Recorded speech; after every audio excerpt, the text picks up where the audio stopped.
Hey tutors, I wanted to make you a quick video on some time management tips, and this one is particularly going to be on the new grammar phase of our morning. So I have asked some experienced directors and people who have been tutors for a while for some different recommendations, and I just wanted to share with y'all in one place in a video. So just a reminder, new grammar has to be done 7 times each. So the goal is 7 times in 4 minutes, and you have 7 subjects, which takes 28 minutes, and you have a 30-minute block to fit this in. So the reason I say that is because a 4-minute timer is excellent, but if you only get through 5 things, we can't do that either. So we have to get 7 times through in this amount of time. So here's some encouragement for y'all and some recommendations on how to help this. I made lots of notes. So again, you have half an hour for 7 subjects, 7 times each. So ideally 4 minutes to get through that subject 7 times. So first tip is timers. So one kind of timer you can use is a sand timer. They literally sell them on Amazon, and it's just like the old-timey sand timer. So you can use that. That helps you, that helps your class, that helps your parents see how quickly this has to go, and helps you stay on track. You could also do more of a visual timer, the kind that, you get for the kids and they can see visually, okay, how much time do I actually have left? But of course, it works the same concept in the classroom for the same reason, because you can see this is exactly how much time we have left. We don't have very much. We got to go quick. And again, that's something that, everybody can see and recognize, hey, we need to speed this up a little bit.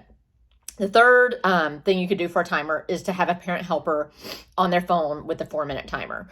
So you could do a 30-minute timer for this section, but I find that using 4 minutes, 7 times is going to be a little bit more efficient, because if you set a 30-minute timer and then at the 15-minute mark you realize, oh, I've only gotten through 2 subjects, we got a problem, and it's hard to kind of catch up, if that makes sense. Whereas, if my 4 minutes ended and I didn't get through all my geography and I took 30 seconds extra, I better go faster through math, for example.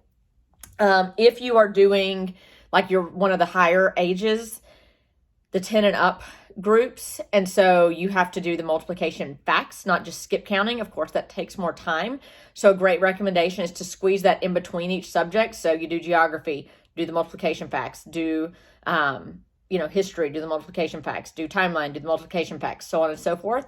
If you're going to do that, it's also going to be very helpful for you to have a parent helper or a student helper to tally that you've gone through it 7 times. And you can do that for any of the subjects. Assign a student helper for the day and have them tell you when we've gotten through 7 for any of the subjects. That's helpful. And that's one less thing that you have to keep up with. It keeps your student engaged. Maybe that, that one student that has a hard time staying engaged in class.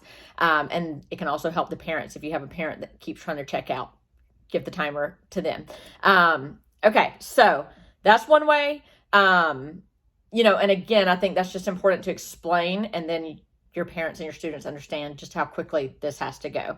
A second tip is to practice at home and see, you don't have to sit down for 30 minutes, but you can sit down and see if you can get your geography done in 4 minutes. See if you can go through timeline in 4 minutes, and just practice that sort of thing. Get your kids involved. They need to practice it anyway. And just see if you can do those subjects in 4 minutes. On Monday, say, hey, we're going to run through history and timeline. Let me see if I can get this done in 4 minutes, if you're struggling with that. Number 3, keep it simple. I always recommend starting with geography, because before the kids even ever come into the classroom, you can set the maps out on the table, and then they just come straight in. They know what's expected of them. They sit right down. We start on geography. You knock that out really quick. And then if you have a class that needs to move around and doesn't sit at the table quite as well, then you can straight from there get up from the table, and then you don't have to come back to the table during the rest of new grammar.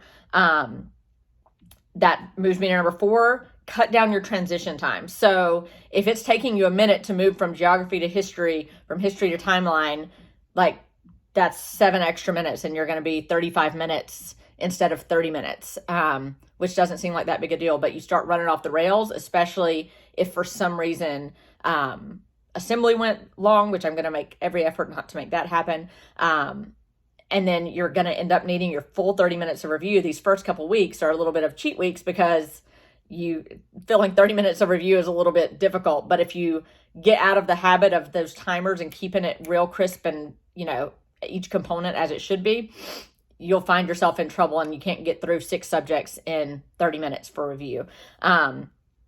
Okay, so cut down your transition time. In other words, if you're in seats, stay in seats. If you're going to be on the floor, be on the floor. That doesn't mean you can't get up and down and that sort of thing, but it doesn't need to be, okay, let's move from the table to the floor. Kind of every second counts in new grammar, unfortunately. And then, also with music, same thing with transitions, right? So I recommend you putting it in the notes on your phone or a Dropbox, anything, but your music right there. So okay, I'm going to do geography, I'm going to do English. If you want to pick the order, which I also recommend, again, kind of giving the kids, letting them pick, it just takes some extra time. They're like, maybe Latin, and that just takes some extra time. So, I just kind of recommend keeping it simpler and, you can draw sticks and do some fun voices and different things like that, but only if it's like, moving like a well-oiled machine, which of course it's not on week 1 and 2. But that's the goal. So if you're going to use the songs in class, which I recommend and they love, I wouldn't do like the Mr. J songs and those sort of long songs. Save those for review.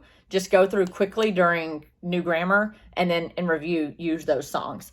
But like the history song, the timeline song, if there's a English or a Latin song, those usually help you actually get through it quicker.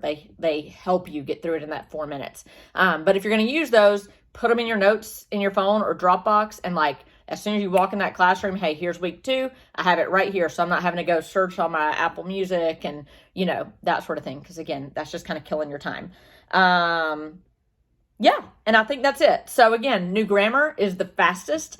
I'm going to do more videos on the other components to help y'all out, but new grammar is the one that kind of sets the tone and just really gets you going. So again, get your parents involved, get your kids involved, let them know this is how fast this moves. And when you're moving that fast, that should also help the kids stay engaged, because it's not like we're sitting there and getting out a book or, moving somewhere else, and you don't lose them. If that makes sense. So hope this is helpful. Let me know if you have any more questions, and we'll chat soon.